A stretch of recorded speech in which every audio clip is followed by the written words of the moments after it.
Thank you, Julie. Joining me now is New Mexico Representative Melanie Stansbury, a member of the House Oversight Committee. Welcome back to the show. It's great to have you here. Before the Senate's cloture vote, you urged Democrats to oppose the continuing resolution, warning that the American public was pleading, "Do not hand the keys over to Elon Musk." What's your reaction to today's developments? Representative Stansbury, it was clear from the start that the outcome was already set before the Senate even considered the bill. We can analyze and re-evaluate strategies, but the fact remains that our real adversaries in this fight are Donald Trump and Elon Musk. This was a no-win situation.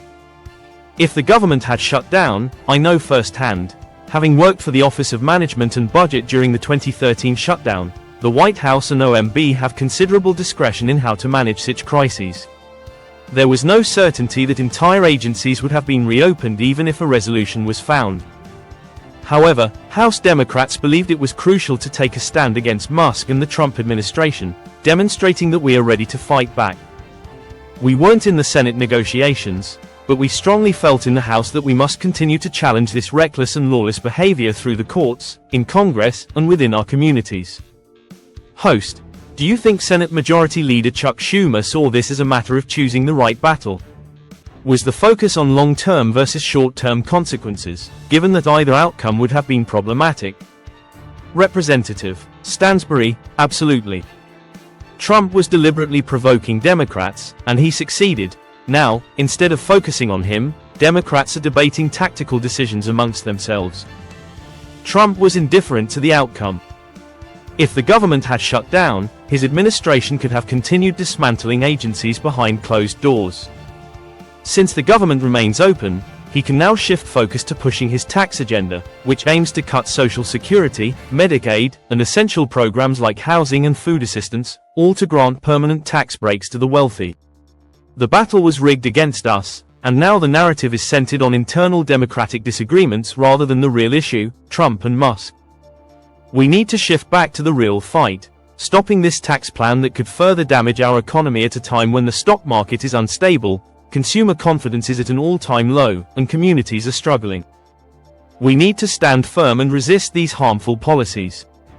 Host: could Democrats gain an advantage with the public by holding town halls, especially in Republican or swing districts, as GOP lawmakers are now being advised to avoid them due to backlash?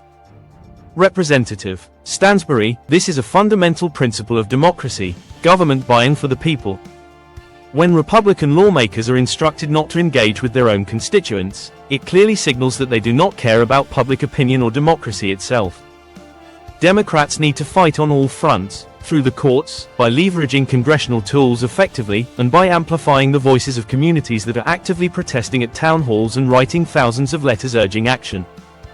If Republicans refuse to listen to their voters, Democrats must step up and provide that platform, ensuring that public concerns are heard and addressed.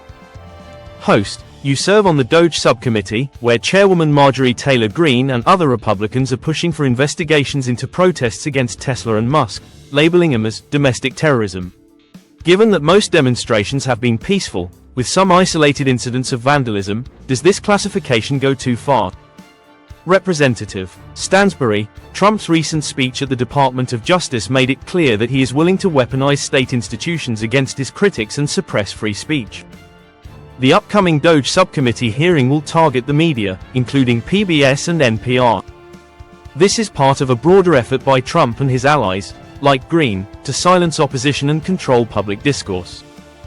Republicans are using their positions of power to intimidate citizens exercising their First Amendment rights, which is a blatant abuse of authority. Host: do you know what's on the agenda for that hearing? Representative Stansbury, yes. The subcommittee plans to summon leadership from PBS and NPR as part of its ongoing campaign against the media. We've already seen attempts to undermine journalism, including banning major outlets from the Pentagon and White House press briefings. The FCC is also being leveraged to weaken public media's funding base. This is what autocratic regimes do, use state mechanisms to target dissenters. Unfortunately, this is now the approach of the Republican Party under Trump's influence. Host: is there any chance Elon Musk will appear before the subcommittee and take questions from members like yourself? Representative Stansbury, it's unlikely. Many Republicans privately express concerns about Musk's influence but are afraid to speak out because of the control he and Trump exert over their voter base. Musk recently visited Capitol Hill but only met with Republicans and avoided public engagements. He talks about transparency, yet his so-called wall of receipts is just a collection of selective tweets. It's not real accountability. His actions indicate that he intends to continue exerting influence behind closed doors, without public scrutiny.